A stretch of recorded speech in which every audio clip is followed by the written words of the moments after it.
कराची में ईद मिलादुन्नबी सल्लल्लाहु अलैहि वसल्लम के जुलूस के दौरान मशकूक शापर से असलहा बरामद कर लिया गया। पुलिस ने शहर को किसी नाखुशगवार वाक़े से बचा लिया। पुलिस की जानिब से असलहा कराची के इलाके गिजरी PNT कॉलोनी से बरामद किया गया, जो जुलूस की गुजरगाह पर कायम इस्तकबालिया कैंप में रखी कुर्सियों के पीछे पड़ा मिला। पुलिस के मुताबिक इलाके में बरामद जुलूस की आमद से कबल जुलूस की गुजरगाह पर स्वीपिंग का अमल जारी था कि अचानक सर्च टीम को मशकूक शापर दिखाई दिया। इतला पर पुलिस मौके पर पहुंची, जिसने मखसूस इलाके को घेरे में लेकर शापर को चेक किया तो उसमें से पिस्तौल बरामद हुई। बताया गया कि शापर से बरामद होने वाली पिस्तौल में एक गोली चैम्बर में मौजूद थी, जबकि पिस्तौल का मैगजीन भी गोलियों से भरा था। पुलिस का कहना था कि बज़ाहिर लगता है कि कोई शख्स सख्त सिक्योरिटी के सबब हथियार फेंककर मौके से फरार हो गया। पुलिस ने असलहे की बरामदगी पर तफ्तीश और तहकीक शुरू कर दी।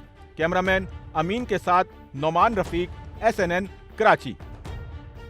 सच्चल न्यूज़ नेटवर्क की वीडियोस में खुशामदीद। नाजरीन, वीडियो से मुतालिक अपनी कीमती राय का इजहार कमेंट बॉक्स में ज़रूर करें और चैनल को सब्सक्राइब करें।